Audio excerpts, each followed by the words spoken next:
Hello everyone, hope you're all doing well. My name is Nootmad and welcome back to another Borderlands 3 build video, and today we are going over my Haunted Hawk Moze build. So, in its most simplest description, this build is a Sandhawk build based around the Blastmaster class mod and the new terror mechanic that came out with the Bloody Harvest event. And the upside of this build is that it's not really as gear specific, mostly that you just need specific anointments from the event, but considering how long this event's going to stay around for, it shouldn't be too bad to get what you need. But before we get into the video, I just remind you guys that I tested this build and actually tested out many other builds over on my Twitch channel, which you can see on the screen right now, and I'll be putting a link to it in the pinned comment down below. So if you're keen on jumping in and checking it out while we work on new builds and just chill out together, yeah, the link will be in the pinned comment down below, so feel free to check it out. And yeah, with that, let's just get straight into the video. So, I think the best place to start off this build would quite obviously be the weapons. And as judging by the name, Haunted Hawk, we're using the Sandhawks. Sandhawks is a Mayhem 6 and above legendary weapon, and it drops from Katagawa Jr., who's in Atlas HQ. Now, Sandhawk is a returning weapon for Borderlands 2, but in Borderlands 2, it was a SMG, and in Borderlands 3, it is a sniper rifle. Now, the downside of the Sandhawk was its ammo consumption, as you could, in my previous best style weapons for Moze video, which you can see in the top right now. Yeah, the downside of the Sandhawk that I brought up in that was that it consumed an absolute ton of ammo, but because of the new terror mechanic and the terror ammo regeneration anoint, we're able to circumvent that issue entirely and actually use the Sandhawk to its absolute full potential. In my opinion, the Sandhawk has been and always will be one of the best guns in this game, but yeah.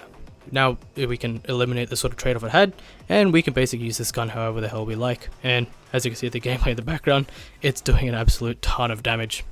So as far as the elements go, I recommend around 3 or 4. You primarily get yourself a cryo one and a radiation one, and if you're feeling extra spicy, grab yourself a corrosive and a shock variant as well.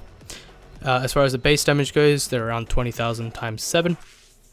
And as far as the anointments go, I recommend one of two, either the consecutive hits anointment or the 390 anoint. You can use the terror fire rate and damage anoint, but to be honest, you don't really need that extra damage, and there's only 2 terror anoints we realistically need, and we'll go on to those right now. So on the shield, I recommend getting the terrified ammo regeneration anoint, and as far as the shield itself goes, realistically you can get whatever you want. I just prefer a transformer shield. I just like the survivability it gives us as Moze, but shields like the stopgap, the recharger, the old god, the plus ultra from DLC 4 are all fantastic picks as well. So realistically you can just pick whatever one you want as long as you get the while terrified gain ammo regeneration anoint. So that's the shield out of the way. As far as the grenade goes, I highly recommend getting yourself a spring epicenter. With the melee attacks have a 25% chance to apply terror to yourself. Now this anoint is quite important and I'm going to go into why, but as far as the grenade goes, you can once again use whatever you want. But just bear in mind that you're not really going to be using the grenade as much, so you can pretty much just use any grenade you find.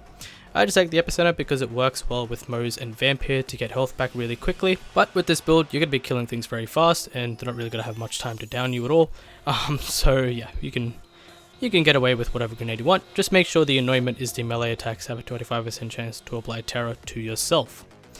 Now, the star of this build is the Spark Plug Victory Rush. Now, you might be thinking, hey Mad, why are we using the Spark Plug?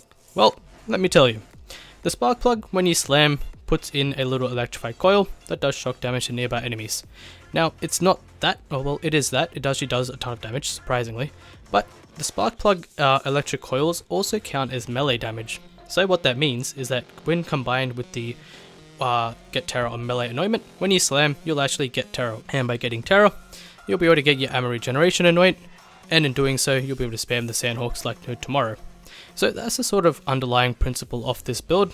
Previously, I was using a face puncher to apply terror on melee, and it worked well, but the fact that we had to keep swapping weapons meant that we weren't able to maintain a Blastmaster bonus, which is the class mode we're using. So now with the Spark Plug, we don't have to swap weapons, all we have to do is slam, we get our terror, and we can spam Sandhawks to our heart's content. So that's the 3 gear pieces out of the way, and finally we have the Blastmaster class mod. As you all know, Blastmaster gives Moze extra splash damage the longer she goes without reloading, and with the amount of ammo regeneration we have in this build, it works incredibly well, and we're able to just buff up the damage of the Sandhawk to a ridiculous extent, enabling us to kill things very, very quickly. And just as a side note, the Guardian takedown gameplay you're seeing on the screen right now is actually in true scaling, so the enemies already have a ton of HP, and as you can see they're dying pretty quickly, which is really good for a build like this. So yeah, that's the gear and the weapons out of the way, and I guess we'll quickly touch on these skill trees. So as far as the skill trees go, this one's again nothing too surprising. Our Demolition Woman tree is fairly standard. We have 5 in Skag Den, 5 in Talk Cross Emotion, 3 in Means of Destruction to maintain our grenade and ammo regeneration as high as possible. We have a single point in Auto Bat to help with aggro draw in combination with things like target softening, or we can buff up the damage and use things like capacitive armatures in the Shield Retribution tree. But yeah, aside from that, nothing too specific. We have Short Fuse, as we all know. Short Fuse is an absolute powerhouse of a skill and enables Moze to reach those really high damage numbers and kill enemies and bosses really quickly. So that's why we have that, and the rest of Blue Tree really isn't too special. Now, as far as the Green Tree goes, this is where things get a little bit different. I have 5 points of match set. Because we have 4 Sandhawks, we want to be able to buff our magazine size as much as possible to make use of the extensive ammo regeneration we have in this build. So that's why we've maxed that out. We have 2 points of redistribution, 1 from a class mod and 1 from just putting points in there.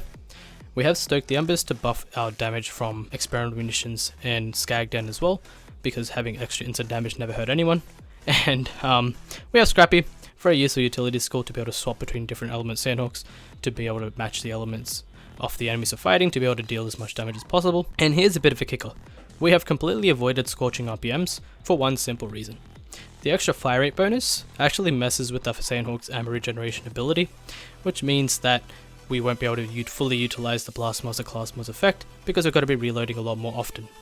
So in most of my builds, I always recommend maxing Scorching RPMs because the critical hit damage is very nice, as well as the Iron Bat damage bonus. But because the point of this build is to abuse the Sandhawk and the Blast Master class mod, we've avoided this skill completely. As far as the next skills we go, we have Iron Bank to buff our mag size once again. We have Click Click. Sometimes we do dip below 50% ammo, and it does help to have that little bit extra gun damage, but realistically it's not really needed. We're just sinking points to get to Forge, which is one of Moze's capstone skills to give her persistent ammo regeneration, which once again helps a lot with the Blastmaster class mod to maintain our splash damage output. As far as the Shield Retribution tree goes, nothing too special once again. It's pretty much a standard red tree setup for most of my builds. Just pick it up Drowning in Brass and then Experimental Munitions. And yeah, that's basically the trees out of the way. And with that, the build. So I hope you guys enjoyed it, and I hope you guys actually find a ton of use out of it. I've been having an absolute ton of fun with this build.